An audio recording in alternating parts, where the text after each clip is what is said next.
नमस्कार दोस्तों, स्वागत है आपका स्टडी फॉर सिविल सर्विसेज में। देखिए स्टडी फॉर सिविल सर्विसेज के छात्र हैं तो ये वाला टेलीग्राम जरूर ज्वाइन करके रखिए। यूट्यूब चैनल में हमारे साथ है तो भी ये वाला टेलीग्राम ज्वाइन करना बहुत ज्यादा जरूरी है। सारे नोटिफिकेशन, सारे अपडेट, सारे मोस्ट इंपोर्टेंट पिक्स, सारा रिवीजन सब कुछ यहाँ पे बताया जाता है। दोस्तों, मध्य प्रदेश का सामान्य ज्ञान हम लोग देख रहे थे और इससे पहले हमने इतिहास के बारे में काफी कुछ चर्चा की है। मध्य भारत का इतिहास और इसे भारत के साथ जोड़कर हमने देखा। मौर्य काल को देखा, मौर्य उत्तर काल को देखा, शुंग डायनेस्टी, कर्म डायनेस्टी, इन सब की चर्चा हुई। कुषाणों के बारे में हमने देखा और हमने ये देखा कि कुषाणों के सिक्के ये मध्य भारत से प्राप्त होते हैं, लेकिन ऐसा कोई प्रमाण या प्रत्यक्ष प्रमाण नहीं मिलता है कि इन लोगों ने यहाँ पर बाकायदा शासन की स्थापना की थी। अब यहाँ देखना है गुप्त काल के बारे में, तो आइए शुरू करते हैं। देखिए, तीसरी शताब्दी समाप्त हो रही थी और चौथी शताब्दी शुरू हो रही थी। ये समय जो था ये संक्रमण का दौर था। मतलब शताब्दी का मतलब ये होता है कि 100 साल का समय है और 100 साल बहुत ज़्यादा होते हैं। इतने में बहुत बड़ा हेर फेर हो सकता है, परिवर्तन हो सकता है और यहाँ भी होता है। भारत में कोई सर्वोपरि राजनीतिक शक्ति नहीं थी। मौर्यों के बाद कोई भी शक्ति इतना ज़्यादा बड़े पैमाने पर नहीं फैल पाई कि पूरे भारतीय साम्राज्य को आच्छादित कर सके, यानी ढक सके, और बाहर से कोई प्रवेश करने की मजाल न कर सके, मतलब साहस न हो किसी का। तो ऐसे में बाहर से हमले भी होते हैं, बाहर से आने वाले अपना कब्जा भी जमाते हैं और अंदर वाले जो शासक हैं, छोटे छोटे महत्वाकांक्षी शासक, वो अपने राज्यों की स्थापना करने लगते हैं। तो इसीलिए कहा गया कि देश में कई छोटे छोटे जो नृपतंत्र हैं उनकी स्थापना होती है, प्रजातंत्री जो राज्य है उनका बंटवारा होता है, नए नए राज्यों का विकास होता है। तो इस प्रकार से पूरा भारतवर्ष छोटे छोटे राज्यों में बटा हुआ था। और जब छोटे छोटे राज्य होते हैं या इकाइयाँ बहुत ज़्यादा छोटे भागों में विभाजित होती हैं, तो ऐसे में एकता का अभाव होता है और संगठन जब कम पड़ता है या कमज़ोर पड़ता है तो बाहरी हमलों की गुंजाइश बनती है। अब यहाँ पर बाहरी हमलों की गुंजाइश को समाप्त करते हुए एक नया वंश स्थापित होता है और उसी के बारे में आप देख रहे हैं। हालांकि यह भी तत्कालीन परिस्थिति से लाभ उठाकर ही स्थापित किया गया था। यहाँ पर बात की जा रही है गुप्त डायनेस्टी की, जिसके बारे में हम पढ़ने वाले हैं। तो ये श्रीगुप्त के द्वारा स्थापित किया गया था। इसके संस्थापक के तौर पे आप जानते ही हैं, साकेत प्रयाग जो क्षेत्र था वहाँ पर इसकी मूल रूप से स्थापना होती है। और इसे अगर गुप्त काल को आप देखें तो ये प्राचीन भारत का स्वर्ण काल कहा जाता है। स्वर्ण काल क्यों कहा जाता है? क्योंकि गुप्त काल के समय में गुप्त काल के जो शासक थे, आप तो देख रहे हैं कि श्रीगुप्त ने इसकी स्थापना की थी, इसके बाद घटोत्कच और उसके बाद चंद्रगुप्त प्रथम। तो चंद्रगुप्त प्रथम को इसका पहला मतलब वास्तविक संस्थापक कहा जाता है। इसके बाद विक्रमादित्य का जो समय था, वहां तक आते आते इसकी कीर्ति एकदम चरम सीमा पर पहुंच चुकी थी और ऐसा माना जाता है कि एक बार फिर से भारतीय संस्कृति की पुनर्स्थापना होती है। जो वैदिक धर्म है और वैदिक साहित्य है उसको यहाँ पर प्रश्रय मिलता है। आपने देखा कि मौर्य डायनेस्टी में लोग जैन और बौद्ध धर्म की ओर ज़्यादा रुझान लेते हैं, लेकिन यहाँ ऐसा कुछ नहीं था। तो इसीलिए कहा गया कि ये भारत के लिए एक स्वर्ण युग है और ऐसा हमने देखा। श्रीगुप्त का पुत्र था घटोत्कच गुप्त और इसका पुत्र था चंद्रगुप्त प्रथम। और चंद्रगुप्त प्रथम ने अपने वीरतापूर्ण कृत्यों के द्वारा गुप्त साम्राज्य का विस्तार किया और अपने राज्य का जो पूरा एक सर्वगामी उत्कर्ष है उसको करने का प्रयास किया। यहाँ पर भावी लिखा हुआ है, तो भावी का मतलब ये होता है कि भविष्य वाला जो उत्कर्ष होता है, उन्नति होती है, उसका मार्ग प्रशस्त किया। वास्तविक साम्राज्य की स्थापना करने वाला कौन था? चंद्रगुप्त प्रथम था। इसके बाद आप आगे चलिए तो चंद्रगुप्त प्रथम का उत्तराधिकारी था समुद्रगुप्त और उसकी जो दिग्विजय थी, दिग्विजय का मतलब होता है कि दिशाओं को जीतना, चारों दिशाओं में अपने घोड़े दौड़ाना और वहाँ के क्षेत्रों को अपने अधीन कर लेना या विजित कर लेना। तो दिग्विजयों के द्वारा उसने गुप्त साम्राज्य की सीमा को भारत के एक बड़े भाग पर फैलाने का प्रयास किया। ये काम किसका था? समुद्रगुप्त का था। इलाहाबाद से प्राप्त जो शासनकाल का मतलब इसके शासनकाल का उत्कीर्ण स्तंभ लेख है, उसमें इसके विजयों का उल्लेख प्राप्त होता है। इससे ये ज्ञात होता है कि मध्य प्रदेश के इतिहास में उसका बड़ा योगदान रहा है और समुद्रगुप्त के प्रबल पराक्रम से सीमावर्ती राजाओं की भांति गणराज्य भी उपहार लेकर राजसभा में उपस्थित होते थे। मतलब जो छोटे छोटे राजा पहले से ही डेवलप हो चुके थे वह भी इसके आगे नतमस्तक होते थे और बड़े जो सम्राट होते थे वह भी इसके सामने सिर उठाने का साहस नहीं करते थे। मतलब इसके लिए उपहार लेकर आ रहे हैं तो इसका मतलब क्या है? इसे खुश करना चाहते हैं या इसकी खुशामद करना चाहते हैं। तो निश्चित रूप से ये बहुत ही ज़्यादा प्रतापी शासक था। इसके बाद देख लीजिए 9 गणराज्य भी उपहार लेकर, ये 9 गणराज्य का मतलब क्या है? ये गणराज्य हैं असल में। यहाँ पे गणराज्य का मतलब राजे मतलब होता है राजा और गण मतलब होता है जनता का। तो जो जनतंत्र वाले राष्ट्र होते हैं उनको यहाँ पे गणराज्य कहा जाता है, जैसे भारत है। तो वैसे ही पहले के समय में छोटे छोटे गणराज्यों की स्थापना होती थी। तो यह भी उपहार लेकर राज्यसभा में प्रकट होते थे और अधीनता स्वीकार करते थे। मतलब इन्होंने पूरी तरह से इनकी गुलामी स्वीकार कर ली और इनके अधीन रहकर इन्हें कर देना मंजूर किया। 9 गणराज्य कौन कौन से थे? तो 9 गणराज्यों में यहाँ आप नाम देख सकते हैं। उस समय तत्कालीन गुप्त काल के जो 9 गणराज्य थे, मालव, अर्जुनैन, यौधेय, माद्रक, आभीर, प्रार्जुन, सनकादिक, इसके अलावा काक और यहाँ आप नीचे नाम देख रहे हैं ये है खरपरीक। इसमें से कुछ जो गणराज्य थे वो मध्य प्रदेश से संबंधित थे। और आभीर को अगर देखा जाए तो मुख्यतः जो पश्चिमी राजस्थान और महाराष्ट्र में बसे हुए लोग थे उनके तौर पे इन्हें देखा जाता है, किंतु उनकी जो एक बस्ती थी वो मध्य प्रदेश में भी पाई जाती थी। तो यहाँ हमें इतिहास तो देखना ही है, लेकिन उसे मध्य भारत यानी मध्य प्रदेश में केंद्रित करके रखना है, क्योंकि इसी क्षेत्र के इतिहास के बारे में हमें मुख्य तौर पर जानना है। इसके बाद आप देख लीजिए जिसे कि आज उनके नाम पर ही आदि खारा कहा जाता है। इसके बाद यहाँ पर आप देख लीजिए सनकानिक विदिशा के पास पड़ोस में कहीं बसे होंगे और सनकानिक जाति के एक सामंत शासक ने चंद्रगुप्त द्वितीय के शासनकाल में विदिशा के निकट उदयगिरी की पहाड़ी के वैष्णव गुहा मंदिर में एक दान लेख अंकित करवाया था, जो आज भी उपलब्ध है। मतलब इसकी उपलब्धता आज भी है, तो इससे प्रमाणित होती हैं चीज़ें। कोई भी अभिलेख या जो इस तरह का शिलालेख होता है उससे हमें पीछे जो बीता हुआ समय है उसके सबूत प्राप्त होते हैं। इसके बाद कुछ और बातें कही गई हैं तो उसे देख लेते हैं। देखिए, विदिशा से 20 मील उत्तर की ओर काकपुर नाम का गांव है, यहाँ आप देख रहे हैं। और इतिहास के जो जानकार लोग हैं उन्होंने काकू की राजधानी से इसका समीकरण डेवलप किया है या जोड़ा है। इस प्रकार से खरपरीकों को मध्य प्रदेश के दमोह जिले में रखा गया है, मतलब उस क्षेत्र का माना गया है। तो यहाँ क्षेत्र का निर्धारण इस आधार पर किया जाता है कि किस क्षेत्र में किस शासक या किस जो व्यक्ति है उसकी उपस्थिति दर्ज की गई। इसके बाद आप देख लीजिए यहाँ प्रयाग प्रशस्ति की चर्चा हो रही है। तो अंत में प्रयाग प्रशस्ति में उन 3 विदेशी राजाओं का उल्लेख किया गया है जिन्होंने की आत्मनिवेदन, उपहार में कन्या की भेंट आदि देकर, पहले के समय में ऐसा होता था। जैसे आप देखते हैं ना, सेल्यूकस निकेटर और चंद्रगुप्त मौर्य के बीच में जो संधि होती है उसमें सेल्यूकस निकेटर अपनी पुत्री का विवाह, जो कि हेलेना नाम की लड़की रहती है, उसका विवाह चंद्रगुप्त मौर्य के साथ करना मंजूर करता है। तो इस प्रकार का लेन देन होता था। पहले जो समय था उसमें खासतौर पर प्राचीन भारत का जो एकदम अंतिम दौर चल रहा था, तो इसमें महिलाओं की स्थिति बहुत ज़्यादा बिगड़ चुकी थी। उनकी इच्छा हो या ना हो उन्हें दे दिया जाता था, मतलब एक वस्तु के समान दे दिया जाता था और उन्हें संधि की शर्त मान लिया जाता था। बाद में ये स्थितियाँ और ज़्यादा चौपट होती हैं। फिलहाल देखिए, तो यहाँ अपनी कन्या आदि भेंट करके ये समुद्रगुप्त से मित्रता कर लेते हैं और इनकी अधीनता भी स्वीकार कर लेते हैं। और ये 3 नरेश कौन कौन से थे? तो कुषाण वंशज, यहाँ पे आप देख रहे हैं इनके नाम को, और शक मुरुंड थे। इसके अलावा सिंघली जो लोग थे वे भी ऐसा करते हैं। ये संभावित आक्रमण से बचने के लिए अपना एक रक्षात्मक घेरा तैयार करते हैं, मतलब राजा आक्रमण करे उससे पहले ही जाकर उसके आगे सिर झुका दो ताकि वो हमला न करे, तुम्हारा मित्र बन जाए या तुम्हारे लिए थोड़ी सी उसके अंदर जो मुलायम भावनाएं हैं वो पैदा हो जाए। इसके बाद देख लीजिए, शक मुरुंड संभवतः जो पश्चिमी क्षत्रप की मालवा शाखा है उसके अलावा मालवा में बसे किसी गौड़ शाखा की ओर संकेत करते हैं। यहाँ मुरुंड का मतलब क्या है वो बताने का प्रयास किया गया है, तो मालवा की विंग आप समझ सकते हैं इसे। एरण से प्राप्त एक और अभिलेख यहाँ मिला है, इसे देख लीजिए। तो एरण से प्राप्त एक अन्य अभिलेख में एरण क्षेत्र समुद्रगुप्त के साम्राज्य का एक महत्वपूर्ण केंद्र प्रतीत होता है। ठीक है, मतलब यहाँ पर इसका एक मेन सेंटर होता था। और खंडित अभिलेख एक है, मतलब ये जो एरण का अभिलेख है ये कैसा है? ये पूर्ण नहीं है, टूटा हुआ है, समय के साथ इसका क्षरण हो चुका है। तो ये जो खंडित अभिलेख है इसे एरिकीर्ण प्रदेश में, आप जानते हैं कि एरण वर्तमान नाम हो गया और पहले के समय में इसे एरिकीर्ण कहा जाता था। तो ये जो प्रदेश है इसमें स्थित नगर को स्वभोग नगर के नाम से पुकारा गया है। मतलब ये जो पूरा क्षेत्र है ना जहाँ से ये प्राप्त हुआ है उसे स्वभोग नगर के नाम से पुकारा गया है। ये उस समय का संबोधन है जहाँ संभवतः समुद्रगुप्त अपनी वृद्धावस्था में अपनी रानी, पुत्र और पौत्रों सहित विश्राम करने के लिए आया था। राजा जब वृद्ध हो जाते थे तो वो शांति की तलाश करते थे और ऐसे में इस प्रकार के स्थानों पर वो आराम करते थे। एरण के प्राकृतिक सौंदर्य ने अवश्य ही समुद्रगुप्त को आकर्षित किया होगा और इसी के चलते उसने इसे विश्राम स्थल के तौर पर बनाया होगा। ये संभावनाएं हैं, ये सब कहानियां हैं, सब अनुमान पर आधारित है। इसके बाद देखिए, उपर्युक्त वर्णन से ये स्पष्ट होता है। अब यहाँ हम ये सिद्ध करने का प्रयास कर रहे हैं कि मध्य प्रदेश से समुद्रगुप्त का क्या कनेक्शन है। तो ये स्पष्ट होता है कि समुद्रगुप्त ने अपने दिग्विजयों द्वारा मध्य प्रदेश के एक बड़े भाग पर आधिपत्य स्थापित किया था। निश्चित रूप से किया होगा, तभी तो जाकर वो यहाँ पर विश्राम कर रहा है। जहाँ मन चाह रहा है वहीं पर रुक जा रहा है। तो ऐसी मनमानी तो वहीं चलती है जो एरिया आपका हो, दूसरे के एरिया में आप ऐसा नहीं कर सकते।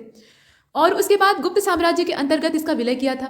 बमनाला और सकोर से प्राप्त जो समुद्रगुप्त के सिक्के हैं इससे इस तथ्य की और ज़्यादा पुष्टि होती है। तो कुल मिलाकर ये बात सत्य है। प्रमाण जब प्राप्त हो जाता है तो उसे सत्य मानना चाहिए और इसे हमने देखा।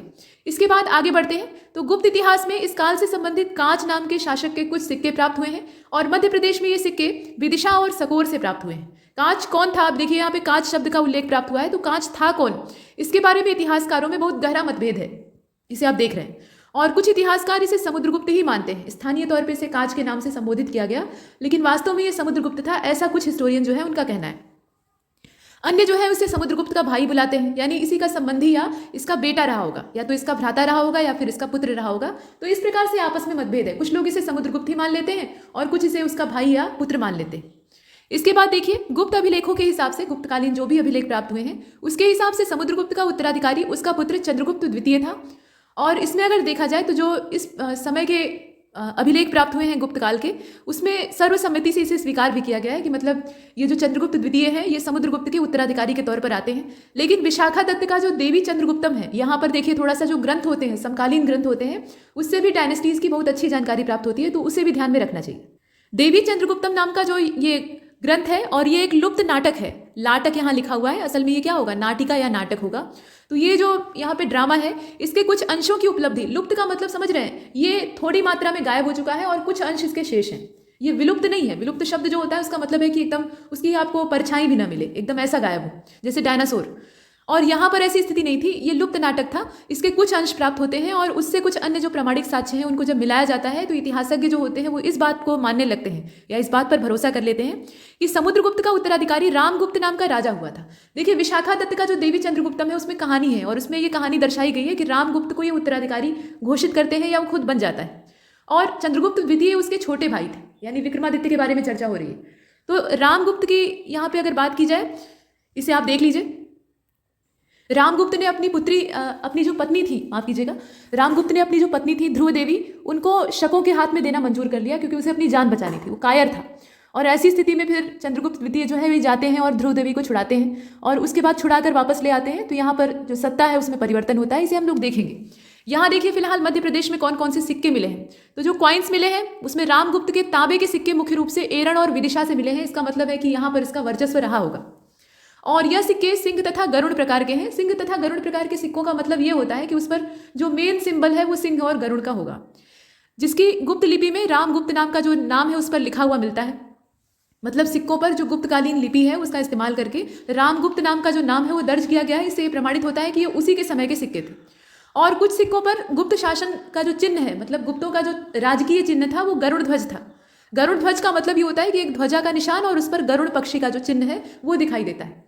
गरुड़ जो है वो पक्षियों का राजा होता है, ये पक्षी राज कहा जाता है और वास्तव में इतना ज़्यादा पावरफुल होता है, इसको देखकर सारी चिड़िया जो है वो दुबक जाती हैं या वहाँ से हट जाती हैं। इसके अंदर इतनी ज़्यादा सामर्थ्य होती है और ये बहुत ऊंची उड़ान भरता है और खुले आसमान में उड़ना और चट्टानों की जो खो होती है उसमें निवास करना, ये उसकी प्रवृत्ति होती है। ये संघर्ष करता है जैसे कि एक राजा करता है, ठीक है। तो यहाँ पे जो गरुड़ ध्वज का पूरा वीरतापूर्ण चिन्ह था वो गुप्त साम्राज्य का राजकीय चिन्ह माना जाता था।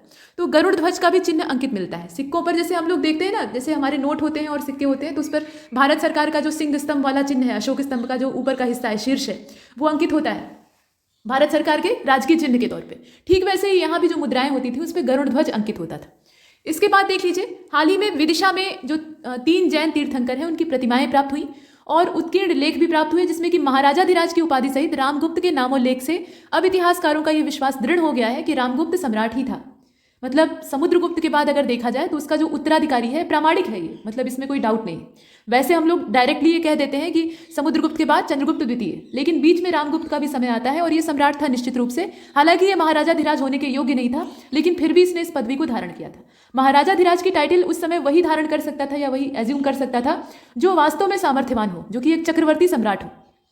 महाराज की उपाधि एक सामान्य उपाधि होती थी और जो महाराजाधिराज होता था वो सर्वोच्च शक्ति वाला या चक्रवर्ती राजा कहा जाता था।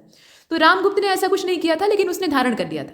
अब इसके बाद देख लीजिए, विदिशा का कोई अन्य स्थानीय शासक नहीं, जैसा कि कुछ विद्वानों का मत है कि चंद्रगुप्त द्वितीय का बड़ा भाई था। इसके संबंध में कई सारे साहित्यिक उल्लेख प्राप्त होते हैं, मतलब कई सारे लेखकों ने इसके संबंध में जिक्र किया है या इसके बारे में लिखा है। इन उल्लेखों के हिसाब से शकों द्वारा पराजित होकर ये शकों से हार जाता है युद्ध में और अपनी पत्नी ध्रुव देवी को राजा के हाथ में, यानी जो शक सम्राट रहता है उसके हाथ में देना मंजूर करता है।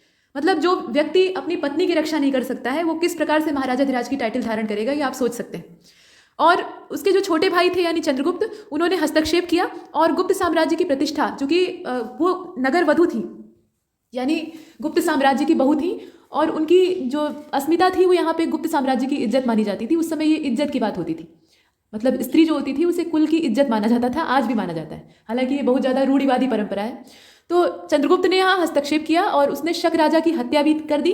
मतलब यहाँ एक धोखा होता है, तंबू लगा रहता है और इसमें ये ध्रुव देवी की जगह पे ध्रुव देवी को छिपा देते हैं और उसकी जगह पे एक ओढ़नी ओढ़कर, मतलब स्त्री वेश बनाकर बैठ जाते हैं। और जैसे ही शक राजा आकर इनके सामने बैठता है और इनका घूंघट उठाने का प्रयास करता है तो ये तुरंत हत्या कर देते हैं। ये सब जो कहानी है ये आपको देवी चंद्रगुप्तम जो है उसमें दिखाई देगी, ठीक है। इसके बाद देखिए, शक राजा की केवल हत्या ही नहीं की बल्कि बड़े भाई को भी मार डालने में वो सफल होता है। बड़ा भाई जो है वो सिंहासन छोड़ने को तैयार नहीं होता है, तो ऐसे में ये अपने बड़े भाई को मारकर जो साम्राज्य है उसको अपने अधिकार में ले लेते हैं। और बड़े भाई की जो विधवा पत्नी थी अर्थात ध्रुव देवी, जिन्हें कि ये बचा कर ले आए थे और वास्तव में उनके संरक्षक थे, वो इनसे विवाह कर लेते हैं। तो यहाँ तक हमने देखा कि बीच का जो संघर्ष है वो कैसा है। अब यहाँ पे मरने मारने की अगर बात की जाए तो ये मारने वाला क्रम तो पहले से ही चला आ रहा है। आपने हर एक डायनेस्टी को देखा, वहाँ अपने पिता को ही मार देते हैं। तो सिंहासन के लिए और सत्ता के लिए आदमी कुछ भी कर सकता है। उसके बाद आगे चलते हैं। देखिए चंद्रगुप्त द्वितीय का जो यहाँ पे दौर दिया है उसमें आप देख लीजिए, ये मगध के राज सिंहासन पर बैठता है और अपने पिता की तरह ही पराक्रमी होने के कारण इसने कई सारे अभियान किए। पिता मतलब समुद्रगुप्त की बात हो रही। विदिशा के क्षेत्र में किए गए उसके एक अभियान का पता विदिशा के निकट स्थित उदयगिरी की जो पहाड़ी में एक गुफा है, वहां से उत्कीर्ण एक संत विग्राहिक मतलब युद्ध तथा शांति के मंत्री जो होते थे वीरसेन, उनके अभिलेख से चलता है। वीरसेन का अभिलेख प्राप्त हुआ है और ये कहाँ से प्राप्त हुआ है? उदयगिरी की जो पहाड़ियां हैं विदिशा के पास, वहां से मिला है। और संधि विग्राही की एक गुप्तकालीन पद होते थे। आपने जो मौर्यकालीन प्रशासन है उसमें पदों का ब्यौरा देखा होगा इतिहास में, ठीक वैसे ही गुप्तकालीन प्रशासन में संधि विग्राही का मतलब ये होता था कि जैसे युद्ध हो रहा है तो उसमें शांति बहाल करने के लिए बातचीत की जाती है, तो युद्ध और शांति या जो संधि कराने वाले मंत्री होते हैं उसके तौर पर इन्हें देखा जाता था। अभिलेख में ये कहा गया है, अब ये जो वीरसेन का अभिलेख है जो कि विदिशा के पास से मिला है, इसमें यह कहा गया है कि यह मंत्री पाटलिपुत्र का रहने वाला था। यहाँ आप देख लीजिए, इसका जो निवास स्थान है वो बताया गया है। और वह अपने स्वामी के साथ, जबकि वह संपूर्ण पृथ्वी को जीतने की धुन में व्यस्त था, यहाँ पर आया था। और इससे यह स्पष्ट होता है कि जो चंद्रगुप्त द्वितीय था उसने अपने साम्राज्य के दक्षिण पश्चिम भाग की ओर सैनिक अभियान किया था। मतलब इससे ये पता लगता है, ये दक्षिण पश्चिम और पूरब पश्चिम जाने दीजिए, इससे ये मालूम होता है कि चंद्रगुप्त द्वितीय जो था वो अत्यंत पराक्रमी था और वो भारत के एक बड़े भूभाग पर पूरा जो अपना शासन है उसको स्थापित करता है। और इसका गवाह उसका ये मंत्री है जो कि ये बताता है कि ये संपूर्ण पृथ्वी को जीतने की धुन में था। भले ही जीत न पाए, संपूर्ण पृथ्वी बहुत बड़ी चीज़ है, लेकिन फिर भी ये अपने स्वप्न को काफ़ी हद तक साकार करते हैं। और चंद्रगुप्त द्वितीय के अंदर जो क्वालिटीज़ रहती हैं वो सिर्फ एक वीर योद्धा की नहीं रहती है, ये बड़े ही विद्वान रहते हैं और विद्वानों के उतने ही गुणग्राहक रहते हैं, यानी उनका सम्मान करते हैं। इसके बाद आप देखिए, उदयगिरी गुफा में चंद्रगुप्त द्वितीय के शासनकाल का गुप्त संवत यानी जो यहाँ पे आप समय देख रहे हैं, इसका एक अभिलेख उपलब्ध हुआ है जिसमें कि चंद्रगुप्त के एक सामंत किसी संकादिक महाराज के द्वारा संकादिक महाराज के द्वारा उन्हें दान प्राप्त हुआ है, ऐसा उल्लेख प्राप्त होता है। मतलब जो छोटे छोटे राजा होते थे वो पहले से ही इन्हें गिफ्ट भेंट करते थे, जो गुप्त शासक होते थे, क्योंकि इनकी सत्ता और इनका सामर्थ्य सभी जानते थे। तो ऐसी स्थिति में ये भेंट करते हैं। और उदयगिरी की अमृत गुफा में एक अभिलेख है जिसमें बहुत बाद का, मतलब विक्रम संवत जो 1093 है। विक्रम संवत एक अलग चीज़ है और जो ईस्वी हम लोग देखते हैं वो ईसा मसीह वाली, मतलब ईसाई कैलेंडर का है। तो विक्रम संवत के हिसाब से देखा जाए तो ये बहुत बाद का है, 1093 ये विक्रमी संवत का है। और चंद्रगुप्त विक्रमादित्य का उसमें नामोल्लेख भी किया गया है। चंद्रगुप्त द्वितीय को ही चंद्रगुप्त विक्रमादित्य कहा गया था और विक्रमादित्य की उपाधि यहाँ से फैशन बन जाती। जिसको मन करता था वही विक्रमादित्य की उपाधि धारण करता था, योग्य रहे अथवा न रहे। और अंत में आप देखेंगे कि जो पानीपत का दूसरा युद्ध होता है अकबर और हेमू के बीच में मध्यकाल में, तो हेमू जो था वो विक्रमादित्य की उपाधि धारण करने वाला अंतिम व्यक्ति था। इसके बाद आगे चलते हैं। मूलतः चंद्रगुप्त के द्वारा निर्मित किसी विष्णु मंदिर के पुनर्निर्माण का कार्य बाद में किया गया था, ऐसा इस अभिलेख से जानकारी प्राप्त होती है या अभिप्राय प्राप्त होता है। इसके बाद नीचे कुछ और बातें कही गई, जैसे आम्रकारदव द्वारा काकनाथ बोट अर्थात सांची की बात हो रही है, वहां के महाविहार के आर्य संघ को 2 दान देने का उल्लेख प्राप्त होता है। और आम्रकादर्व चंद्रगुप्त द्वितीय का एक कर्मचारी था और अनेक युद्धों में कीर्ति और विजय ध्वज उपलब्ध किए थे, यानी इसने स्थापित किए थे, ये बलशाली आदमी था, इसके बारे में कहा गया। पूर्वी मालवा के ही एक क्षेत्र में चंद्रगुप्त द्वितीय, यहाँ आप नीचे देख लीजिए, पूर्वी मालवा के एक क्षेत्र में चंद्रगुप्त द्वितीय के एक मंत्री, एक सामंत तथा एक सैनिक अधिकारी की उपस्थिति इस क्षेत्र में चंद्रगुप्त की दीर्घकालिक जो अभियान है उसकी ओर संकेत करते हैं। मतलब यहाँ पे ये लंबे समय तक अपने अभियान को चलाता है और एक बड़े क्षेत्र पर अपना कब्जा स्थापित करता है। मालवा क्षेत्र के अतिरिक्त मध्य प्रदेश के अन्य भागों पर चंद्रगुप्त द्वितीय के साम्राज्य का विस्तार का पता उसके जो सिक्के हैं उससे प्राप्त होता है। मतलब उस समय के जो क्वाइंस थे उससे इस तरह की जानकारी प्राप्त होती है, जैसे कि पट्टन, बमनाला, इसके अलावा सकौर, सिवनी, सीहोर, हरदा, यहाँ से इसके सिक्के प्राप्त हुए हैं। चंद्रगुप्त द्वितीय का उत्तराधिकारी कुमारगुप्त प्रथम, ये 415 ईस्वी के लगभग मगध के राज सिंहासन पर बैठता है और 40 वर्षों से भी अधिक समय तक राज्य करता है। उसने अपने पिता से उत्तराधिकार में प्राप्त किया था एक विशाल साम्राज्य और उसको वह अक्षुण्ण बनाए रखता है। मतलब आप देख रहे हैं इसमें जो गुप्त शासक हैं उनके उत्तराधिकारी भी उतने ही योग्य दिखाई देते हैं। सारी स्थितियां इस बात पर निर्भर करती हैं, कोई भी साम्राज्य टिकेगा अथवा विलय हो जाएगा, ये इस बात पर डिपेंड करता है कि उस साम्राज्य के जो उत्तराधिकारी यानी आगे वाले जो शासक हैं वो कैसे हैं। जैसे आप मुगल वंश को देख लीजिएगा मध्यकाल में, औरंगजेब के बाद जितने आते हैं सब निकम्मे रहते हैं और इसीलिए पूरी जो सत्ता है वो बेकार हो जाती है। अब यहाँ देखिए, जो चंद्रगुप्त द्वितीय का उत्तराधिकारी है कुमारगुप्त, ये 415 ईस्वी के लगभग मगध के राज सिंहासन पर बैठता है और 40 वर्षों से अधिक समय तक राज्य करता है।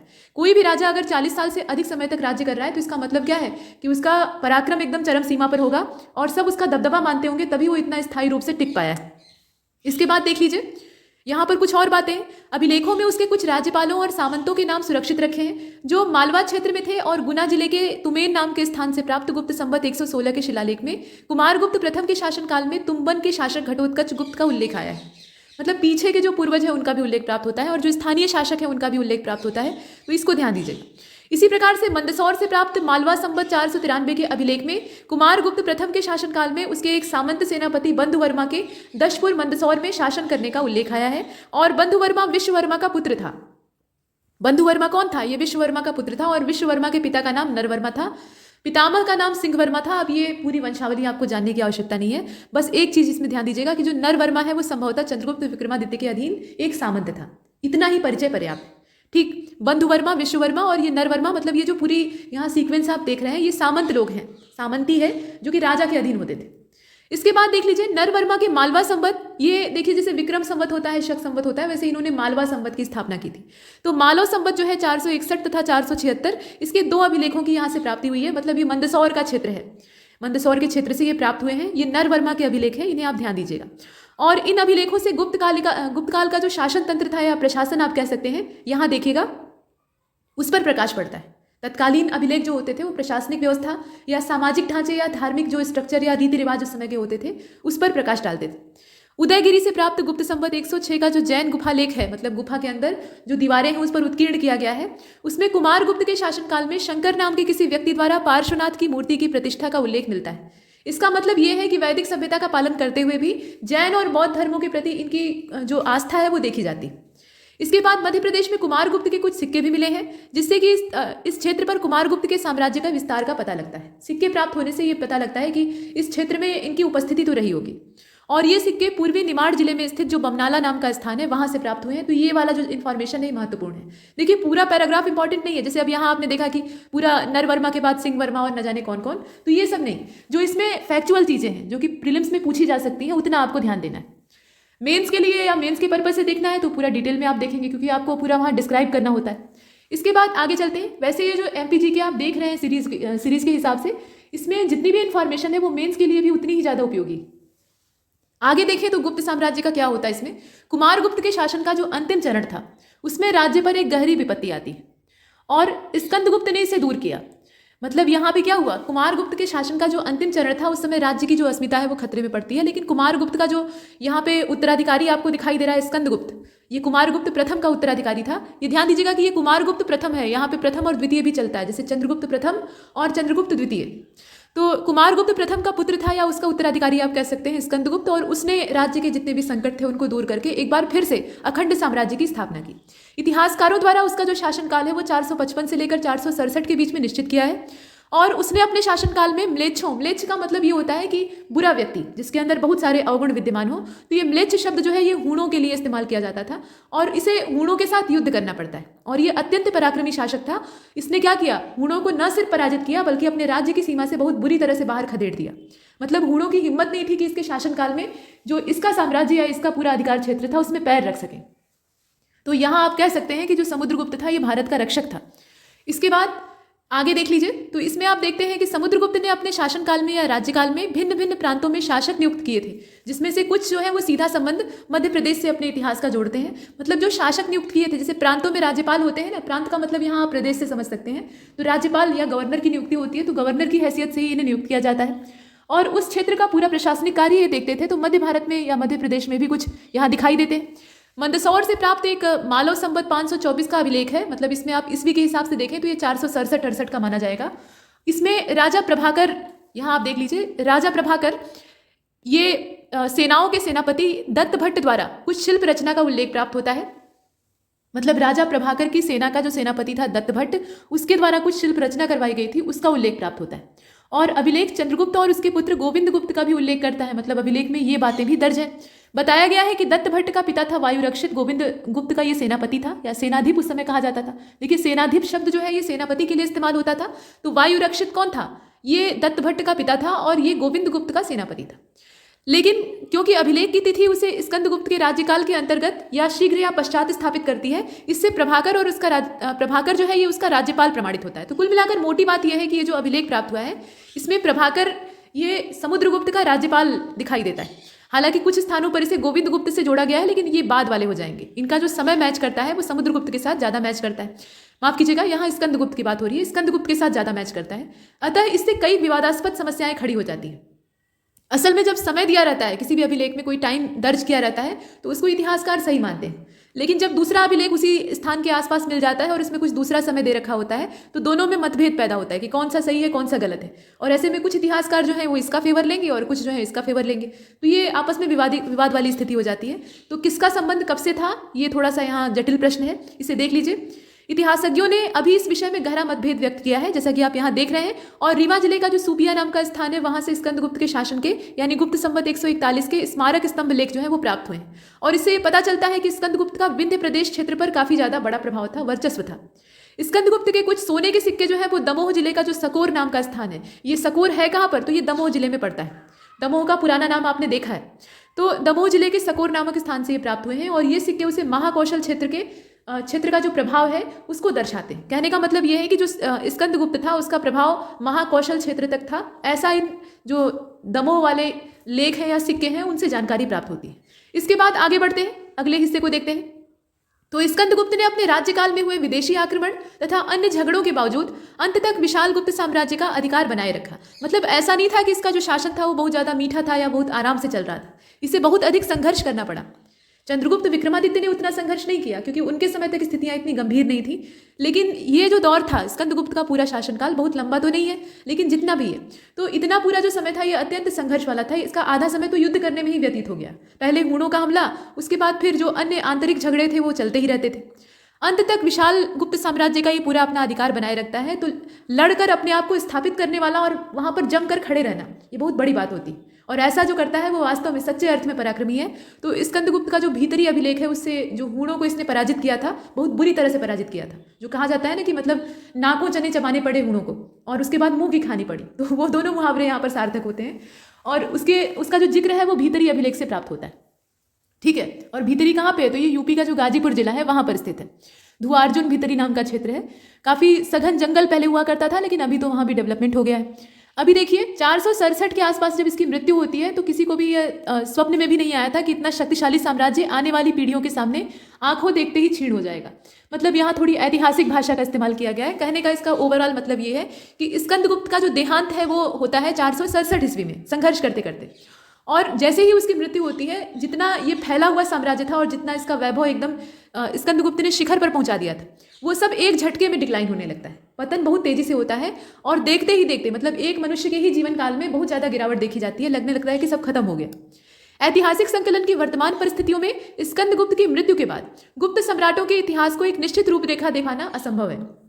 मतलब इनमें अनिश्चितता आ गई थी। कारण यह था कि कोई भी उत्तराधिकारी उतना ज्यादा योग्य सिद्ध नहीं हो पाता।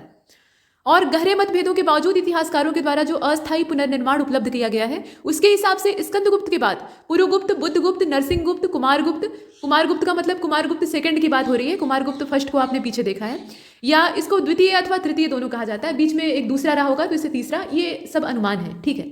तो इतने सारे शासकों का यहाँ पे जिक्र किया जाता है कि मतलब ये क्रम से आते हैं। पुरुगुप्त, जैसे स्कंदगुप्त का देहांत हुआ तो उसके बाद पुरुगुप्त, बुद्धगुप्त, ये सब राजा बनते हैं। और अंतिम नरेश जो था वो कौन था, विष्णुगुप्त था, ऐसा माना गया। बुद्धगुप्त के शासनकाल में मध्य प्रदेश में बुंदेलखंड का जो परिवाजरक महाराज थे तथा निकटवर्ती जो उच्च कल्प नरेश थे, कालिंजर तथा दक्षिणी कौशल के जो पांडुवंशी नरेश थे, रीवा के लक्ष्मण थे। यहाँ एक क्रम से आप राजाओं के नाम देख, माहिष्मती क्षेत्र जो था वहां पे सुबंधु का नाम आप देखते हैं। ये सभी मूल गुप्त शासकों के अधीन सामंत थे। ये जितने भी आप यहाँ देख रहे हैं ना, ये सब सामंत थे। यहाँ से आप देखिएगा मध्य प्रदेश में बुंदेलखंड का जो परिवाजरक महाराज है, ये परिव्राजक वंश के थे। तो ये जो पूरा सम्राट थे ये असल में सामंत थे, महाराज की इनकी हैसियत नहीं थी, ये सामंतवादी थे। और इसके बाद जो उच्च कल्प नरेश थे उनके बारे में देखा जा रहा है। कालिंजर और दक्षिणी कौशल में जो शासन था उसमें पांडुवंशी नरेश दिखाई देते थे। तो ये सब सामंती यहाँ चल रही थी। लेकिन अब क्या होता है, जब गुप्त साम्राज्य कमजोर पड़ने लगता है और जो उसके सक्सेसर है वो बेकार सिद्ध होने लगते हैं, तो ये सामंत इनकी महत्वाकांक्षाएं एकदम आसमान छूने लगती कि बस अब गंगा बह रही है, हाथ धो लीजिए। और ये अपनी सत्ता स्थापित करने के लिए बेचैन हो जाते हैं। और जब एक साथ बहुत सारे लोग एक ही चीज को पाने का प्रयास करेंगे तो प्रतिस्पर्धा होगी, और प्रतिस्पर्धा अगर राजनीति के लिए हो रही है तो युद्ध तक नौबत आती है। तो आपस में ही ये लड़ने झगड़ने में व्यस्त हो जाते हैं। इसीलिए जो गुप्त काल का उत्तरवर्ती समय है, यानी बाद वाला समय, उसमें यहाँ अगर आप देखें तो जो आंतरिक फूट है वही दिखाई देती। और यही कारण है कि हूण यहाँ पर सफल होते हैं। जिन हूणों को समुद्रगुप्त ने, माफ कीजिएगा, स्कंदगुप्त ने बाहर खदेड़ दिया था भारत की या अपने साम्राज्य की सीमा से, वो यहाँ पर फिर से अपना कब्जा जमाने में और आक्रमण को सफल करने में काफी हद तक स्थापित हो जाते हैं। अब देखिए इसके बाद की चीजें। तो इसमें कहा गया कि जो एरड़ से प्राप्त बुद्धगुप्त के शासन का, यहाँ से देखिएगा, एरड़ से प्राप्त बुद्धगुप्त के शासन का जो गुप्त संवत है उसके मतलब 165 की बात की जा रही है। महाराजा मातृविष्णु तथा धन्य विष्णु के स्तंभ लेख से ये पता लगता है। अब यहाँ पे ये दोनों स्तंभ लेख हैं, इन्हें ध्यान दीजिएगा। इससे ये पता लगता है, और क्या पता लगता है कि गुप्त साम्राज्य का ढांचा कुछ समय तक बना रहा, मतलब जितने समय तक इसके सक्सेसर जिंदा रहे और छोटे छोटे सामंत अभी अपनी महत्वाकांक्षाएं बढ़ा रहे थे, तब तक ये ढांचा बना रहता है जो पहले से चला आ रहा था। लेकिन अब इसके बाद देखिए, शीघ्र ही इस ढांचे का अस्तित्व भी समाप्त हो गया, और ये चीज, इस चीज की जानकारी हमें प्राप्त होती है एरड़ से ही। जो स्वतंत्र शासक था भानुगुप्त, उसके गुप्त संवत 191 के अभिलेख से ये जानकारी मिलती है। स्वतंत्र शासक का मतलब क्या है कि अब वो गुप्त डायनेस्टी जो है उससे आजाद हो चुका है, था उसी का हिस्सा लेकिन उससे अलग हो चुका है। और इस अभिलेख के हिसाब से, एरड़ अभिलेख को आप लोग सती प्रथा का जो प्रमाण है उसके तौर पे भी जानते हैं। सती प्रथा का जो साक्ष्य है वो एरड़ अभिलेख से प्राप्त होता है, ये आपने पढ़ा होगा। वही चीज यहाँ दी हुई है। तो इस अभिलेख के हिसाब से भानुगुप्त का जो अधिकारी था, मतलब सेनापति आप कह सकते हैं, गोपराज, वो एरड़ में एक भयंकर हमला हुआ था, मतलब युद्ध हुआ था। ऐसा माना जाता है कि ये हूणों के साथ हुआ था। हूण उस समय तक बहुत ज्यादा सक्रिय हो गए थे, क्योंकि वो ताक में बैठे हुए थे कि कैसे स्कंदगुप्त हटे या उसका जो बाहुबल है वो कमजोर पड़े और हम जो भारतीय क्षेत्र है या ये रजवाड़े हैं इनके ऊपर हमला करें। और अंत में ये तोरमाड़ जो है ये हमला करता है और उसके विरुद्ध ये गोपराज अपना सेना का नेतृत्व करते हैं, मारे जाते हैं। और मारे जाते हैं तो इनकी जो पत्नी है वो सती हो जाती है इनके साथ। तो सती प्रथा का जो उल्लेख है वो यहाँ से प्राप्त होता है, ये आपने देखा। इसके बाद आगे चलते हैं। देखिए, एक और हूणों का विदेशी आक्रमण होता है, यानी बाहर से भारत को आक्रांत करने की लगातार कोशिशें हो रही थी, और दूसरी ओर मालवा के यशोवर्मन जैसे जो शासक हैं वो विद्रोही हो गए, बगावती हो गए। वो भारत की एकता पर ध्यान नहीं दे रहे थे, उन्हें अपना जो मुनाफा है वो चाहिए था। और गुप्त साम्राज्य के अंतिम नरेश इस विकट परिस्थितियों का मुकाबला नहीं कर सके, जिसके परिणाम स्वरूप 6वीं शताब्दी के मध्य में गुप्त वंश की जो प्रभुता है वो केवल कलिंग के थोड़े से भाग में या भारत का जो अन्य हिस्सा है वहां तक थोड़ी थोड़ी मात्रा में मौजूद रही। छिटपुट इनका विकास हुआ, जैसे मध्य प्रदेश में थोड़ा सा इनका जो वर्चस्व है वो दिखाई दिया, जो कलिंग वाला एरिया है वहां तक दिखाई दिया, लेकिन बहुत ज्यादा फैल ही नहीं रही, सिकुड़ गई और इसका ढांचा बर्बाद हो गया। तो हूणों का आक्रमण बाहर से इसे तबाह करता है और अंदर जो सामंत रहते हैं वो एकदम स्वच्छंद हो जाते हैं और वो अपने लिए राजगद्दी स्थापित करने का प्रयास करते हैं। तो अंदर से लड़ाई और बाहर से आक्रमण, ये किसी भी साम्राज्य को तोड़ने के लिए पर्याप्त होता है। आगे बढ़ते हैं। अब देखिए, वाकाटक वंश के बारे में कहा जा रहा है। तो वाकाटक राजवंश के मूल स्थान के संबंधों में इतिहासकार में माफ कीजिएगा, मूल इतिहास स्थान जो है उसके संबंध में जो इतिहासकार है उनमें मतभेद है, यानी एक राय नहीं है। तो इसमें अगर आप देखें तो कुछ इतिहासकार जो हैं इन्हें उत्तर भारत के निवासी मानते हैं। वाकाटक लोग जो हैं इन्हें उत्तर भारत का निवासी मानते हैं। अन्य जो है वो दक्षिण भारत के इस वंश का सर्वप्रथम राजा विंध्य शक्ति प्रथम को मानते हैं। मतलब विंध्य शक्ति प्रथम जो था इस पूरे राजवंश का या इस पूरे वंश का पहला राजा था। विद्वानों ने इसका शासनकाल 250 ईस्वी से लेकर 270 ईस्वी के बीच में माना है, और पुराणों के वर्णन के आधार पर कुछ विद्वानों का अनुमान है कि यह मूल रूप से विदिशा का रहने वाला था। मतलब यहाँ पे बात हो रही है विंध्य शक्ति प्रथम की, और ये मूल बाशिंदा था विदिशा का, ऐसा माना जाता है। तो मध्य प्रदेश से इसका कनेक्शन जुड़ा। अब इसके बाद आगे देखिए, परंतु अन्य विद्वान इसे स्वीकार नहीं करते और उसके राज्य विस्तार के संबंध में कोई जानकारी उपलब्ध नहीं है। तो वाकाटक राजवंश के बारे में ये मतभेद आप पहले ही देख रहे हैं। विंध्य शक्ति के अनंतर, यानी उसके बाद में, अनंतर शब्द का मतलब है कि उसके पश्चात, उसका जो बेटा था प्रवरसेन प्रथम, वो गद्दी पर बैठता है और वो वाकाटक वंश का सर्वश्रेष्ठ राजा था। वाकाटक डायनेस्टी का जो सबसे महान राजा था वो कौन था? प्रवरसेन प्रथम था, जो कि विंध्य शक्ति का पुत्र था। और उसका शासनकाल 270 ईस्वी से लेकर 330 ईस्वी के बीच में माना जाता है, और उसने अनेक दिशाओं में अपने साम्राज्य का चतुर्दिक विस्तार किया था। इसे आप देख पा रहे हैं। अब इसमें अगर देखा जाए तो दिशाओं के हिसाब से देख लीजिए, उत्तर में नर्मदा तक अभियान किया था और पुरिका नाम की नगरी पर अधिकार कर लिया था। पुरिका एक क्षेत्र था, उस पर ये कब्जा कर लेता है। पुराणों के हिसाब से पुरिका में देखिए, गुप्त डायनेस्टी जो है उसका काफी अच्छा ब्यौरा हमें पुराणों से प्राप्त होता है। खासतौर पर जो विष्णु पुराण है उससे बहुत अच्छी जानकारी मिलती है। ये जो 18 महापुराण आप देखते हैं, इनसे भी राजवंशों की बहुत बढ़िया और कहानी के माध्यम से जानकारी प्राप्त होती है, जो कि काफी हद तक प्रमाणिक भी है। तो पुरिका में उस समय विदिशा के नाग राजा का जो दौहित्र था, दौहित्र का मतलब समझ रहे हैं, दुहिता जो शब्द होता है ये पुत्री के लिए इस्तेमाल किया जाता है, और दुहिता यानी पुत्री का जो पुत्र होता है उसको दौहित्र कहा जाता है, मतलब जिसे आप नाती कहते हैं। तो ये दौहित्र था शिशुक, किसका? नाग राजा का, मतलब उनकी बेटी का बेटा था। वो इस समय राज्य कर रहा था। प्रवरसेन ने उसे पदच्युत करके उस पूरे प्रदेश में अपना कब्जा कर लिया, यानी उसे अपने राज्य में मिला लिया। पुरिका को अपनी राजधानी भी बना लिया। ये क्षेत्र उसे इतना पसंद आता है कि यहाँ पर वो अपना जो कैपिटल है उसको स्थापित करता है। राजधानी स्थापित करने के पीछे 2 कारण होते थे। एक तो रणनीतिक दृष्टि से वो स्थान काफी ज्यादा अनुकूल होता था, ये सबसे मुख्य कारण होता था, और दूसरा वो राजा को पसंद आ जाता था, तो भी वो अपनी कैपिटल वहां पर एस्टैब्लिश कर लेता था। लेकिन मूल कारण वही था कि साम्राज्य को ठीक ढंग से चलाने के लिए जो कैपिटल है यानी राजधानी क्षेत्र है वो सही स्थान पर होना चाहिए। वो एक कोने रहेगा और पूरा राज्य जो है वो उसके सामने ऐसे सुदूर फैला रहेगा तो कंट्रोल नहीं हो पाएगा। इसलिए कम से कम ये कोशिश करनी चाहिए कि वो केंद्र बिंदु पर हो। तो ऐसा ही सोचकर इसने जो पुरिका क्षेत्र है उसको कुछ समय के लिए राजधानी बनाया। अब इसके बाद देख लीजिए, इसमें कुछ और बातें कही गई। तो यहाँ ये कहा गया कि हरिवंश में कहा गया है, हरिवंश पुराण है, ठीक है, हरिवंश क्या है, ये पुराण है। तो इसमें कहा गया है कि यह नगरी ऋक्षवत तथा जो सतपुड़ा पर्वत है उसकी उपत्यका में स्थित थी। पर्वत के ऊपर की जो समतल भूमि होती है उसको उपत्यका कहा जाता है। आप इसे पठारी क्षेत्र भी कह सकते हैं और उपत्यका भी कहा जाता है। तो ये जो पठार था इस पर यह स्थित थी। प्रवरसेन ने मालवा के पश्चिमी क्षत्रपों का पराभव किया और नर्मदा के उत्तर में अभियान करके, नर्मदा का जो उत्तरी क्षेत्र था वहां पर अभियान करके बघेलखंड वाला जो एरिया है मध्य प्रदेश का, उस पर अपनी सत्ता स्थापित की। हालांकि ये सर्वमान्य नहीं है, मतलब विद्वान जो है यहाँ अपनी ही मानते हैं, दूसरे की तो सुनते नहीं। प्रवरसेन के निधन के बाद, प्रवरसेन ये काफी ज्यादा प्रतापी है, आपने देखा ही, बड़े क्षेत्रों पर ये कब्जा करता है। जब इसकी मृत्यु हो जाती है तो इसका जो विशाल साम्राज्य है वो संभवतः उसके 4 पुत्रों के बीच में बट गया, और जब बंटवारा होता है तो साम्राज्य कमजोर पड़ने लगता है। ज्येष्ठ पुत्र जो था ये गौतमी पुत्र था, और इसकी मृत्यु जो है ये पहले ही हो जाती है, मतलब ये असमय मृत्यु का शिकार हो जाता है। और इसके कारण उसका बेटा था रुद्रसेन, ये रुद्रसेन प्रथम कहा जाता है, और ये गद्दी पर बैठता है। इतिहासकार रुद्रसेन प्रथम का काल 330 से लेकर 350 के बीच में मानते हैं। रुद्रसेन का उत्तराधिकारी था पृथ्वीसेन, जो कि 350 ईस्वी के लगभग सिंहासन पर आसीन होता है, और 350 ईस्वी से लेकर लगभग 400 ईस्वी तक, यानी एक मोटे तौर पर 50 सालों तक ये शासन करता है। इसका अच्छा खासा लंबा शासन रहता है, इसे आपने देखा। इसी क्रम में आगे चले तो इस वंश में दिवाकर सेन के बाद उनका जो छोटा भाई था दामोदर सेन, वो गद्दी पर बैठता है। और यहाँ पर एक इतिहासकार का जिक्र किया गया है, ये है डॉक्टर मिराशी। इनके हिसाब से राज्यारोहण के अवसर पर उसने सुप्रसिद्ध जो पूर्वज थे प्रवरसेन, उनका नाम धारण किया था। मतलब इनके वंश में जो सबसे महान और प्रतापी शासक थे वो प्रवरसेन थे, आपने पीछे देखा है। तो अपने पूर्वज प्रवरसेन का ये नाम धारण करता है, और नाम धारण करने के साथ अब ये तो कहेगा नहीं कि हम ही प्रवरसेन हैं, हम प्रवरसेन का दूसरा अवतार है। और दूसरा अवतार है तो यहाँ पर हम क्या है, प्रवरसेन सेकंड है। ये सेकंड जो लगता था द्वितीय, इसका मतलब ये है कि हम पुराना वाला जो प्रतापी शासक है उसी के पुनर्जन्म है या उसी के अवतार है, ऐसा कहने का तात्पर्य होता था। तो ये प्रवरसेन द्वितीय कहलाया। तो प्रवरसेन द्वितीय किसका नाम है, ये दिवाकर सेन के छोटे भाई दामोदर सेन का नाम। इसके बाद आगे देखिए, इसमें कुछ और बातें हैं। तो यहाँ देख लीजिए 12-13 दानपत्र अभी तक उपलब्ध हो चुके हैं। ये दानपत्र असल में अभिलेख हैं, यहाँ पर अगर देखा जाए तो उसके जो 12-13 दानपत्र हैं वो अभी तक उपलब्ध हो चुके हैं। और इसमें से 7 के लगभग जो है ये मध्य प्रदेश की सीमा में छिंदवाड़ा, सिवनी, बैतूल और बालाघाट जिले से प्राप्त हुए हैं। ये जो दान पत्र आपको दिखाई दे रहे हैं ये असल में क्या है, दानों का ब्यौरा है, और उसके अलावा उसका जो प्रशासन था उससे भी जानकारी प्राप्त होती है। और इनको बनाने वाली जो धातु है वो तांबा है, ठीक है, ये ताम्रपत्र है, तांबे से बने हुए हैं। अब देखिए, तो सिवनी से प्राप्त जो ताम्रपत्र अर्थात ताम्र दान पत्र है, उसके हिसाब से राज्यकाल में 18वें वर्ष में इसे प्रचलित किया गया था।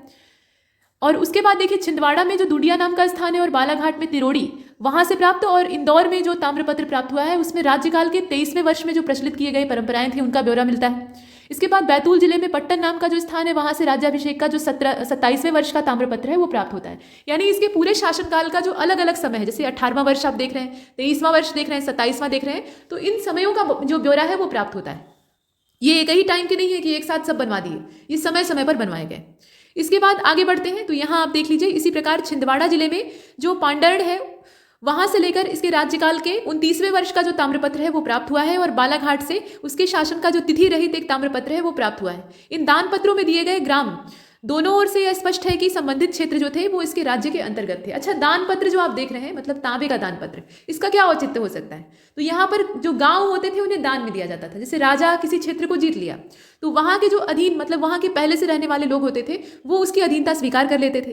तो ऐसे में राजा का साम्राज्य चूंकि बहुत बड़ा है तो वो पूरे क्षेत्र पर अकेले शासन नहीं कर सकता था। तो जिस क्षेत्र को वो जीतता था और जो लोग उसकी अधीनता स्वीकार करते थे उनको वो वहां का या तो गवर्नर बना देता था या सामंत बना देता था। और ऐसे ही तत्कालीन जो भारत था, गुप्तोत्तर काल का जो भारत था, उस समय सामंतों की बहुलता हो गई थी, बहुत सारे सामंत आप देखेंगे। तो ये जो दान पत्र था ये गांवों को दान दिए जाने का उल्लेख का ब्यौरा देता था। उसके अलावा बहुत सारी जानकारियां इसके अंदर होती थी, ये आपने देखा। इसके बाद आगे चलते हैं। देखिए, प्रवरसेन द्वितीय अपने राज्यकाल के 11वें वर्ष तक प्राचीन राजधानी नंदीवर्धन से ही राज्य कर रहा था। इसके बाद में, अनंतर का मतलब होता है बाद में, उसने अपने नाम से प्रवरपुर नाम का एक नगर बसाया। चूंकि थोड़ा उसकी जब कीर्ति और सत्ता स्थापित हो जाती है तो उसके बाद वो अपनी महिमा को स्थापित करने के लिए जो प्रवरपुर नाम का नगर है उसको बसाता है और उसको अपनी नई राजधानी बनाता है। ये काम किया। इतिहासज्ञ वर्धा के पास स्थित एक आधुनिक जो पवनार है, मतलब वर्धा के नजदीक में एक आधुनिक जो पवनार नाम का स्थान है, वर्तमान में इसे पवनार के नाम से जानते हैं, तो ऐसा कहा जाता है कि वही प्रवरपुर है, मतलब वही प्राचीन प्रवरपुर था और उसका नाम बिगड़ते बिगड़ते यहाँ तक पहुँच गया है। उसका शासनकाल लगभग 30 साल तक चलता है, मतलब बहुत लंबा तो नहीं था लेकिन तब भी अच्छा खासा था। 30 साल का मतलब यह है कि 420 ईस्वी से लेकर 450 ईस्वी तक लगभग वो राज्य करता है। इसके बाद आप आगे देख सकते हैं, प्रवरसेन द्वितीय का उत्तराधिकारी उसका पुत्र नरेंद्र सेन था। प्रवरसेन द्वितीय की इसने उपाधि धारण की थी, इसका मूल नाम तो कुछ और था, वो पीछे आपने देखा है। अब इसका जो सक्सेसर है वो पुत्र इसका है नरेंद्र सेन, जो कि 450 के लगभग जो इसका अंत है, यहाँ पर संभवतः इसकी मृत्यु हो जाती है और मृत्युपरांत इसका जो बेटा है वो 450 ईस्वी में गद्दी पर बैठता है। अभी तक उसका एक भी लेख नहीं मिला है, तथापि उसका उल्लेख बालाघाट से प्राप्त जो इसका पुत्र है, मतलब नरेंद्र सेन का बेटा था पृथ्वीसेन द्वितीय, उसके ताम्रपत्र में प्राप्त होता है। मतलब इसकी कोई खास इंफॉर्मेशन नहीं मिलती है, तो ये कुछ विशेष नहीं था। अगर विशेष होता तो इसके बारे में कुछ न कुछ बड़ी सूचना प्राप्त होती, लेकिन ऐसा कुछ नहीं है। एकमात्र इसका जो पुत्र का अभिलेख है उससे जानकारियां मिलती। नरेंद्र सेन का राज्यकाल देखा जाए तो 470 में समाप्त हो गया, मतलब 450 से लेकर 470 तक ये शासन करता है, लगभग 20 साल तक। परंतु उसके पूर्व ही राज्य पर एक संकट आया। बस्तर क्षेत्र में राज्य करते हुए नलवंशी जो भगदत्त वर्मा थे, उन्होंने वाकाटकों के राज्य पर आक्रमण करके एक बड़े भाग पर कब्जा कर लिया। तो ये राजा की अयोग्यता का ही नतीजा है। राजा जब अयोग्य होता है और अपनी सीमाओं की सही ढंग से सुरक्षा नहीं कर पाता है तो यही होता है। और यहाँ पर वाकाटकों के ऊपर ये जो नरेंद्र सेन का राज्यकाल है 470 के लगभग समाप्त होता है, लेकिन बीच में ही यहाँ शासन में संकट आ जाता है, इसे आपने देखा। और नरेंद्र सेन का उत्तराधिकारी पृथ्वीसेन द्वितीय था, जो कि बालाघाट ताम्रपत्र में उसके निमग्न वंश का उद्धरता का जो जिक्र है वो प्राप्त होता है। कहने का मतलब ये है कि नरेंद्र सेन का जो सक्सेसर था यहाँ पे पृथ्वीसेन, उसे निमग्न वंश का उद्धरता कहा जाता है। निमग्न वंश का मतलब यह है कि ये जो डूबता हुआ वंश था, जो कि अब नीचे डिक्लाइन हो रहा था, उसका उद्धारता कहा जाता है, यानी उसका उद्धारक कहा जाता है। ऐसा प्रतीत होता है कि इस कठिन समय में नरेंद्र सेन अपनी राजधानी को प्रवरपुर से हटाकर आधुनिक जो भंडारा जिला है वहां पर ले आता है और आम गांव के पास जो पद्मपुरी नगरी है वहां पर स्थापित करता है। और इसी पद्मपुर से प्रचलित एक अपूर्ण जो ताम्रपत्र लेख है वो दुर्ग जिले में प्राप्त हुआ है। तो ये कुछ जानकारियां हैं, ठीक है। यहां तक हमने देखा नरेंद्र सेन का उत्तराधिकारी पृथ्वीसेन ये 470 के आसपास गद्दी पर बैठता है और पद्मपुर जो कि तत्काल में राजधानी बन गई थी वहां पर रहकर अपनी शक्ति को बढ़ाता है, ये बुद्धिमान रहता है। और फिर से यहाँ पर बालाघाट का जो अपूर्ण ताम्रपत्र लेख है ये अपूर्ण है, अधूरा है। बालाघाट से जो अभिलेख प्राप्त होता है ये तांबे पर लिखा गया है, ताम्रपत्र वाला है। इसमें आपको जानकारी प्राप्त होती है नरेंद्र सेन के बारे में और पृथ्वीसेन द्वितीय के बारे में। तो ये अपूर्ण है, अधूरा, और इसमें उसने वाकाटक वंश को अनवरत जो दशा थी उससे उत्कर्षपूर्ण स्थिति में लाने का उल्लेख किया है। मतलब पहले वो अपनी शक्ति को इकट्ठा करता है और उसके बाद जो वाकाटक डायनेस्टी है उसको फिर से अपनी पहले वाली कंडीशन में लौटाने की पुरजोर कोशिश करता है। पृथ्वीसेन द्वितीय का जो शासनकाल है वो 490 के आसपास समाप्त हो जाता है और उसके बाद वाकाटकों की शाखा का राज्य जो है ये वत्सगुल्म शाखा के साथ राजा हरिशेन के साम्राज्य में विलय हो जाता है। और इस प्रकार 160 वर्ष के शासन के बाद वाकाटकों की इस शाखा का अंत हो जाता है। मतलब ये इनका डिक्लाइनेशन ही रहता है, बीच में संभालने का काम थोड़ा सा जो पृथ्वीसेन है वो करता है। वत्सगुल्म शाखा जो है, अब यहाँ देखिए इनकी जो ब्रांचेज हैं उनके बारे में कहा जा रहा है। तो वत्सगुल्म शाखा जो है उसके हरिशेन का शासनकाल 475 ईस्वी से लेकर 500 ईस्वी के बीच का माना जाता है और वह शूर और महत्वाकांक्षी था, मतलब काफ़ी ज़्यादा बहादुर, और इसकी जो महत्वाकांक्षा थी वो चरम सीमा पर थी।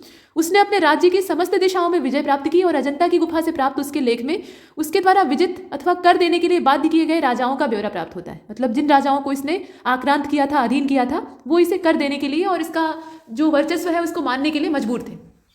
इसी क्रम में आगे चलते हैं। तो इनमें अवंती कौन कौन से हैं उनके बारे में दिया हुआ है। तो अवंती यानी मालवा वाला, कोसला यानी दक्षिण कौशल, इनका भी नाम आता है। या इसमें ये कहा गया है कि कहाँ तक ये प्रदेश उसके राज्य के अंतर्गत आ सके या आने के पश्चात रह सके, यह कहना कठिन है। मतलब ये कब तक उसके अधीन रहते हैं या किस प्रकार की इनकी कंडीशन रहती है, कोई डिटेल इन्फॉर्मेशन नहीं है, लेकिन इनका जिक्र आता है। तो इसका मतलब क्या है कि इन क्षेत्रों पर इसका कब्जा था। उसके बाद अब वत्सगुल्म शाखा जो है इसको आप देख लीजिए।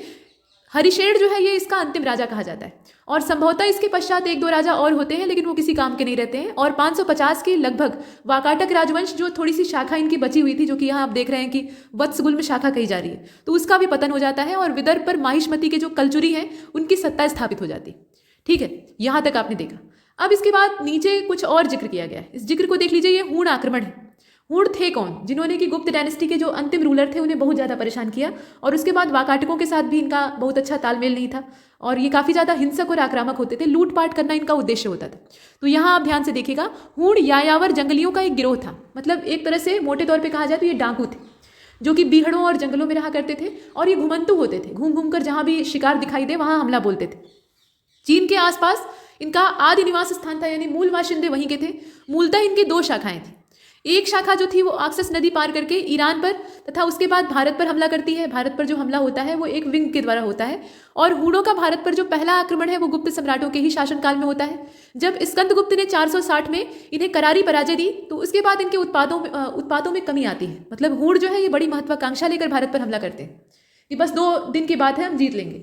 लेकिन स्कंदगुप्त इन्हें इतनी बुरी तरह से धूल चटाता है कि उसके बाद कई लंबे समय तक ये पैर रखने की हिम्मत नहीं करते। लेकिन उसके मृत्यु के बाद एक बार फिर से ये हमला करते हैं और सफल होते हैं, तो उसे आप देख रहे हैं। अब इसके बाद इनके नेताओं के बारे में देख लीजिए। जो स्कंदगुप्त के साथ इनका संघर्ष हुआ था वो समय दिया है। 5वीं शताब्दी के अंत तथा 6वीं शताब्दी के प्रारंभ में जो हूणों का दूसरा हमला है वो होता है। 5वीं शताब्दी समाप्त हो रही थी और 6वीं जो है वो शुरू हो रही थी, तो ये जो बीच का समय था इसमें हूणों का दूसरा आक्रमण होता है और मध्य प्रदेश के सागर जिले तक ये जो पूरा क्षेत्र है ये हूणों के कब्जे में आ जाता है। कैसे आ जाता है? उस समय जो हमला करने वाला आक्रमणकारी हूण था वो तोरमाड़ था। यहाँ देखिए, उनका नेता तोरमाड़ पंजाब तथा पश्चिमी भारत को जीतता हुआ, पश्चिम की ओर से इन्होंने हमला किया था, तो पश्चिमी भारत को जीतता हुआ मध्य प्रदेश के सागर जिले तक पहुंच गया था। और सागर जिले में स्थित जो एरण है वहां पर एक विशालकाय वाराह मूर्ति पर तोरमाड़ के शासनकाल में प्रथम वर्ष का जो अभिलेख है वो उत्कीर्ण किया गया है। मतलब वहां आप देखेंगे कि इसके प्रमाण प्राप्त होते हैं। और इस अभिलेख में तोरमाड़ को महाराजा धीराज की उपाधि से विभूषित किया गया है, जो कि गुप्त साम्राज्य की सबसे प्रतिष्ठित उपाधि हुआ करती थी। और एरण का जो उत्खनन है उसमें भी तोरमाड़ के तांबे के सिक्के मिले हैं। इन प्रमाणों से ये स्पष्ट हो जाता है कि इस भाग पर तोरमाड़ ने आधिपत्य स्थापित कर लिया था। अब देखिए, किसी भी विशालकाय जो शिलालेख है उस पर अपने नाम को दर्ज करवा लेना, उसके साथ साथ जो महाराजा धीराज की उस समय की प्रतिष्ठित महाप्रतिष्ठित उपाधि होती थी उसको धारण कर लेना, तो इसका मतलब क्या है कि वो उस क्षेत्र का राजा बन गया था। अब इसके बाद देखिए, यह जो घटना है ये गुप्त सम्राट गुप्त के शासनकाल के थोड़े समय के बाद यानी 510 ईस्वी के आसपास हुई थी। जैसा कि यहाँ से प्राप्त भानुगुप्त के गुप्त संवत 191 के अभिलेख से प्राप्त होता है। यहाँ गुप्त संवत की बात हो रही है, ईस्वी नहीं है। इस अभिलेख से पता चलता है कि कुछ विद्वानों के विचार में तोरमाड़ हूण नहीं था। कुछ लोग इसे मानते हैं कि भैया ये हूण था ही नहीं, कुछ लोग तो कहते हैं कि हूण था। ज़्यादातर जो मेजॉरिटी है वो इन्हें हूण ही मानती, लेकिन कुछ जो विद्वान है वो कहते हैं कि ये कुषाण था। चाइना से ये भी आए थे, कुषाण भी आप जानते हैं, पीछे आपने देखा है। तो ये चाइनीज लोग थे और हूणों से मैत्री करके इसने नेतृत्व ग्रहण किया था। मतलब झुंड जो था या दस्ता जो था वो हूणों का था। लेकिन कुषाण चूंकि पहले ही कमजोर पड़ चुके थे, उनका बाहुबल समाप्त हो चुका था, तो तोरमाड़ उसमें से निकल कर आता है और ये हूणों के साथ हाथ मिला लेता है कि चलो दोनों मिलकर काम करते हैं। तो ये वाली स्थिति थी। लेकिन अधिकांश जो विद्वान है ये इसे हूण ही मानते हैं कि मतलब मूल रूप से ये हूणों का नेता था और वही था। इसके बाद तोरमाड़ के बाद इसका बेटा है मिहिरकुल, 515 के लगभग ये उसका सक्सेसर बनता है और वह अपने पिता से भी ज़्यादा निर्दयी था। हूण बहुत ज़्यादा नृशंस कहे जा सकते हैं या निर्दय कहे जा सकते हैं। मतलब ये मारने काटने में तो एकदम एक्सपर्ट थे और किसी को भी मौत के घाट उतारने में तनिक भी संकोच नहीं करते थे। लुटेरे थे, लुटेरी जनजाति ही थी। तो यहाँ आप देखिए कि ये निर्दयी और पैशाचिक प्रवृत्ति का व्यक्ति था, मतलब पिशाच जैसा था। पिशाच कैसे होते हैं? ये रक्त और मांस का सेवन करते हैं, तो बिल्कुल वैसे ही ये भी कच्चे मांस का सेवन करता था। और उसका राज्य कश्मीर से लेकर मालवा तक फैला हुआ था। उसकी राजधानी साकल अर्थात सियालकोट थी। सियालकोट का जो पुराना नाम है वो साकल है, उसको ध्यान दीजिएगा। और उसके राज्य में यानी 15वां जो यहाँ पे अभिलेख है आपको दिखाई देता है, ये 530 ईस्वी का है। इसे बहुत ध्यान से देखिएगा। यह ग्वालियर दुर्ग से प्राप्त हुआ है, जिसमें कि गोप पर्वत पर सूर्य मंदिर के निर्माण का उल्लेख प्राप्त होता है। परंतु वह अधिक समय तक इतने बड़े साम्राज्य में राज्य नहीं कर सका, और वैसे भी इतनी नृशंसता अगर अपनाएगा तो बहुत समय तक टिक नहीं पाएगा, ये बड़ी बात है। मंदसौर में औलिकर वंशी यशोधर्मन नाम का राजा जो है वो उदित होता है और उसने मिहिरकुल को पराजित करके मालवा से खदेड़ दिया, चूंकि ये कमजोर पड़ गया। राजा को सिर्फ बाहुबल ही आवश्यक नहीं होता, उसके साथ साथ उसके अंदर कूटनीति और राजनीति होनी चाहिए और उससे भी बढ़कर लोकप्रियता होनी चाहिए। अगर जनता राजा के पक्ष में नहीं है तो वो बहुत समय तक टिक नहीं पाएगा, चाहे जितना भी बहादुर क्यों न हो। वही हाल यहाँ पर मिहिरकुल का भी होता है। मिहिरकुल को जन समर्थन नहीं प्राप्त होता है और धीरे धीरे करके अपनी जो बुरी आदतें हैं उससे कमजोर होता जाता है और अंत में ये मालवा से खदेड़ दिया जाता है। यशोधर्मन नाम का राजा इसको खदेड़ देता है। मंदसौर अभिलेख में यशोधर्मन की जो गर्भोक्ति है वो इस बात का प्रमाण देती है। राजा मिहिरकुल भी उसके चरणों में समानोपहार ले आया था, मतलब विवश हो गया था, भाई हार गया था तो इसकी भेंट तो करेगा ही। वस्तुतः मिहिरकुल की पराजय हुई थी, परंतु उसका राज्य और प्रभुत्व नष्ट नहीं हुआ था। ऐसा नहीं है कि वो पूरी तरह से समूल नष्ट हो गया था। और उसके बाद आप देख लीजिए, यहाँ से जानकारियां प्राप्त होती हैं। यशोधर्मन का पतन, जो कि संभवतः बहुत देर बाद नहीं हुआ, उसके साथ ही मिहिरकुल फिर से रंगमंच पर आ पहुंचा। अब यहाँ पर थोड़ी सी नाटकीय भाषा का इस्तेमाल किया गया है। कहने का मतलब यह है कि यशोधर्मन बहुत समय तक टिक नहीं पाया। हालांकि कुछ समय के लिए पराजित करता है लेकिन बहुत समय तक टिकता नहीं है। तो जैसे ही ये कमजोर पड़ता है और इसका पतन हो जाता है तो उसके बाद मिहिरकुल फिर से वापसी करता है। जैसे शेरशाह सूरी ने हुमायूं को बाहर खदेड़ दिया, तो जब शेरशाह सूरी मर गया तो उसके बाद जो उसके सक्सेसर थे वो किसी काम के नहीं थे, सब आपस में लड़ने झगड़ने और सत्ता में टिक नहीं पाए। तो हुमायूं वापसी करने में सफल होता है। ठीक वही स्थिति यहाँ मिहिरकुल की होती है। और गुप्त साम्राज्य की कमजोरियों का लाभ उठाकर गुप्त साम्राज्य के एक बड़े भाग पर यह अपना अधिकार जमाने का प्रयास करता है। लेकिन समकालीन गुप्त सम्राट नरसिंह गुप्त बालादित्य के द्वारा इसे पराजित कर दिया जाता है। जो बाद वाले गुप्त सम्राट हैं यानी उत्तरवर्ती जिन्हें आप कह सकते हैं, उनमें भी कुछ योग्य हुआ करते थे। जैसे कि आप बालादित्य को देख रहे हैं, ये बालादित्य जो थे ये काफी ज्यादा प्रतापी थे तत्काल में। और इस घटना के कुछ समय बाद ही कश्मीर में इसकी मृत्यु हो जाती है। मिहिर कुल के बाद हूणों में कोई ऐसा योग्य नेता नहीं हुआ जो कि इस तरह का बड़ा काम कर सके, यानी पूरे क्षेत्र को विजित कर सके, और इसीलिए कुछ ही दिनों में हूणों का साम्राज्य छिन्न भिन्न हो गया। नेतृत्व बहुत बड़ी चीज होती है, और नेतृत्व का अभाव जब किसी साम्राज्य के साथ होता है तो वो साम्राज्य नष्ट हो जाता है। ऐसा आप यहाँ पर देख रहे हैं। इसके बाद जो अगला हमारा टॉपिक है वो है, यहाँ आप ध्यान से देखिए, ये है दशपुर का औलिकर वंश, जिस पर कि हमारा अगला वीडियो लेक्चर होगा, और ये इतिहास आगे जारी रहेगा। इसके बाद इसी क्रम में हम लोग भूगोल और जो राजनीति है यानी पॉलिटी है उसको भी देखेंगे। साथ ही साथ कुछ वन स्थिति रिपोर्ट पर नजर डालेंगे, और जो ताजा तरीन बजट और आर्थिक समीक्षा है उसको भी देखेंगे। तो बहुत सारी चीजें हैं, बने रहिए हमारे साथ। लेकिन तब तक के लिए नमस्कार।